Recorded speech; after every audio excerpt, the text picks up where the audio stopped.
Hi guys, we're doing 8, which is services, and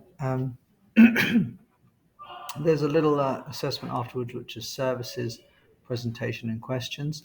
So what we're talking about, as I mentioned last time when we did manufacturing, that there is um, three distinct sectors of the economy: primary, secondary, tertiary, which is services. And services is broken up into lots of different types because it's perhaps one of the broadest, I would say, the broadest sector. Well, let's just do the basics of services right now. And that is that there is services is sort of when you literally provide a service, so there's primary, which is the extraction of anything that the earth gives up, farming, fishing, forestry, mining.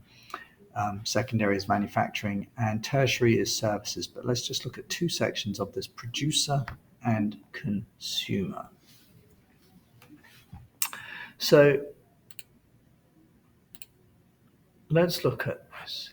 If you were in trade, transportation, and utilities, on the producer side of that is someone that works for a producer who is part of the network of producing things, but not at the final end, which is at the consumer end. So you could be a FedEx driver or someone that delivers packages for Amazon.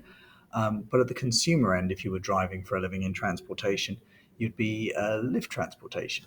If you were someone that maintained subway trains, you would be at the producer end of transportation services. If you were someone that drove subway trains, a train driver, you would be at the consumer end.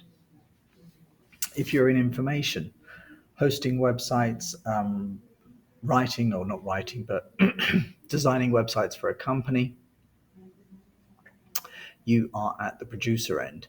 The subscription end or working in the subscriptions department would be at the consumer end. Okay. On the financial end, I think this one's fairly easy. A home appraiser who determines the value of the house for the mortgage on behalf of the bank is definitely in the producer services. They're working upstream for the producer. The downstream end is the consumer service which would be the realtor who serves you, the customer. Okay. So that's that. So producer services is sort of upstream, working for other people in the production or within the service, and is not providing the final product. The final product is being provided for at the consumer end. So where are services most common? Well, the easiest answer is in the more developed parts of the world. In more developed countries, services make up the largest percentage of GDP. Not all of the developed countries, but in most of the developed countries. You can see here that Great Britain and the United States and Australia and Western Europe have between 72 to 87% of their economy devoted to the tertiary sector. There are some outliers here. Brazil is phenomenally higher than you would expect, actually.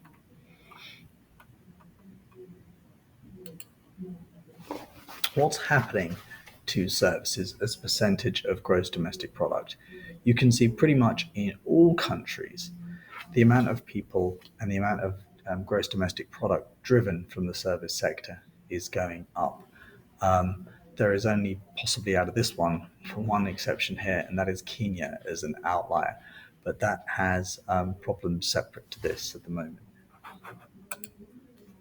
Now, some cities and some places are hubs for particular types of services.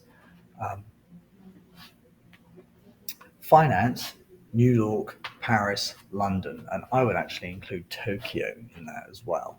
And the reason for that is actually the time difference between each of the cities means that there is a financial market open at any one of them. IT is going to be hubbed in San Jose, California, Seoul, and New York, and consumer staples, design companies for clothing, apparel, and things like that, London, Paris, Tokyo. And I would have put New York in that, to tell you the truth, as well. Now, this area is sort of more concerning to understand, but it's essentially this. Where services locate is very, very important. When we were doing manufacturing, I should have told you really that location is very important, but you can be, miles within where you need to be. With services, where you locate is absolutely crucial to the success of the services that you provide. Central place theory is a thing that comes from a gentleman called Walter Christler, and he essentially puts central place as um, where do you set up in regards to the range and the threshold. So first of all, you've got to think that some businesses need a certain amount of customers to be viable. So you need a lot of customers to say make something like a NFL team viable. You would need a phenomenal amount of customers to make an NFL team viable. Um, and the people would travel a fairly large distance to go and see those games. Um, Something like a convenience store, though, you need not very many people to make that viable in terms of a population, and you'll find them in quite small settlements. And the amount of distance people will go to get to a convenience store is very little, so you'll find them sporadically all over the place. So let's look at something that would have a high order service and would have a very large range and threshold. And this would be cancer hospitals or hospitals that specialize in cancer. Um, in order to have enough cancer patients to make that hospital viable, you would need to be in an area which would have a lot of people in it already. And secondly, the range of that hospital would be very large. People will go to large distances, long distances, in order to seek the right and appropriate treatment for their illness. So that's definitely something that has a large range and a large threshold. Um, High order services in large urban areas. This is the cancer hospitals again. Okay. Low order. These are convenience stores, and you can see they're splattered all around the place because you really only need a fairly small population in order to have those available. Abigail Rutherford, please. Um, so, in regards to this model here, what you'll notice is where things locate. It's called the gravity model. If you had 50% of your consumers over here and 50% of your consumers over here in terms of population density, then you would be in the middle. If 75% of your consumers were over there and 25% were over there, then you would maybe locate either here so that you are near this section here, but also still not alienating those ones. And this is called the gravity model. Okay, service clusters. Some services cluster near each other. The ones I can think of for a start is car dealerships, other than the ones mentioned here. When you go to buy a car, you'll often look at the similar models in a very close location. There are reasons for this because the area that's suitable for a car dealership is often highly prized by other car dealerships and they'll buy the same place. You need a lot of open space, fairly cheap land, and it doesn't have to be somewhere that's eye-catching because nobody sort of feels a drive-by Ford coming on. They make a distinct decision to go out and visit those places.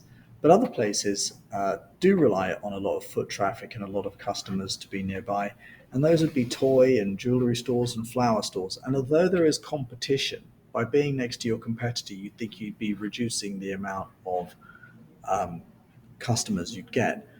But the fact is by being near your competitors, you're also relying on them, looking around and assessing what else is out there. And that tends to drive business up.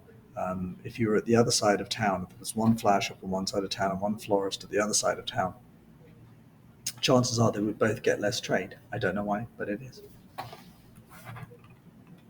So you'll often find jewelry stores, flower shops, toy stores, they're all together. In fact, just think of Beach Street, actually, um, down in Daytona. Okay, but it's not just having the right number of people and the right distance from them. There is also the right type of customer. So, for example, a certain type of retail service will do much better in some areas, despite the fact that there are just the same number of customers as there is in another area. So Starbucks will do better in some areas depending upon the social and economic aspects of the residents there, and Dunkin' will do better in other areas depending upon who's there.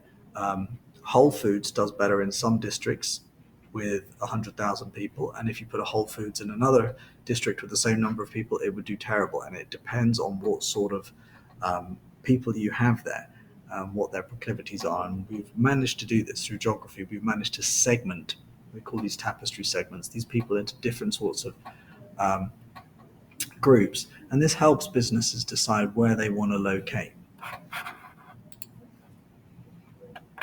Okay.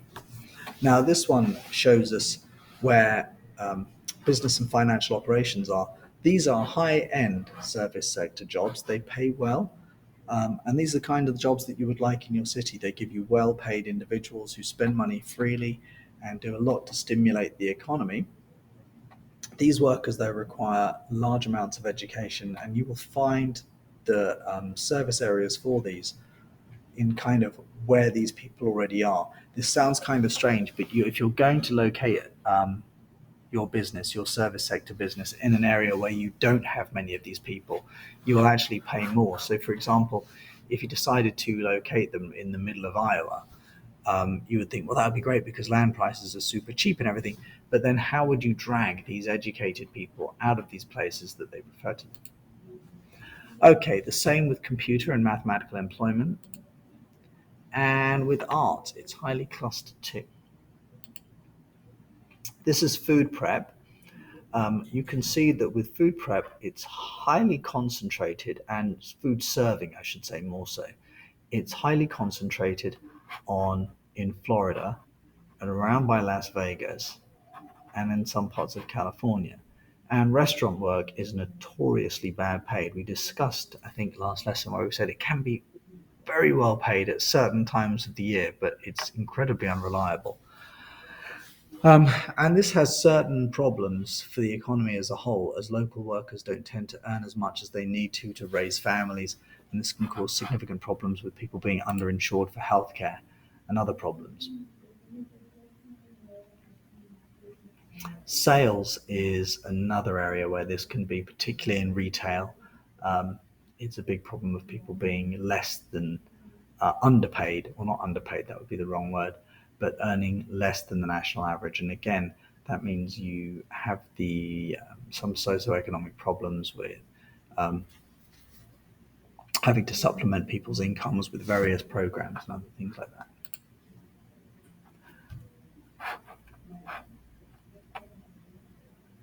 So this tells you what kind of services are more in demand and what aren't. And you can see here right now that some that require no formal educational credentials altogether have the fewest number of new jobs being created over, you know, the next 10 years or so, over the last 10 years. Whereas things like software developers, there is a significant number of new jobs, but the percent of the median wage above it is relatively high. And with only a bachelor's degree, there's something to think about, kids. You can also see other things here that when we discussed about in session 2, when we did about the demographic transition model, look here for personal care aides, registered nurses, and home health. Look at the increase in the numbers of people required. Sorry, the increase in the numbers of people required for these professions, and the percentage above. There is a large increase in the demand for those because of an aging population. Okay, state minimum wage. We're back to where we are with the service sector, and we can see that it does create distinct problems with people earning insufficient sums of money to afford basic necessities in life like childcare and things like that. And you will find those things being supplemented more by state programs in states where the minimum wage is lower. And you'll also notice, if you put this one, is wage rates are lower where the amount of unionized workforce is less. Okay, all right, there is very little for you to do with this unit. I would have a good look at Chapter 8 and I'll go over it with you. For now, if you've got questions, email me. If you don't have any questions or anything, let me just see you Tuesday.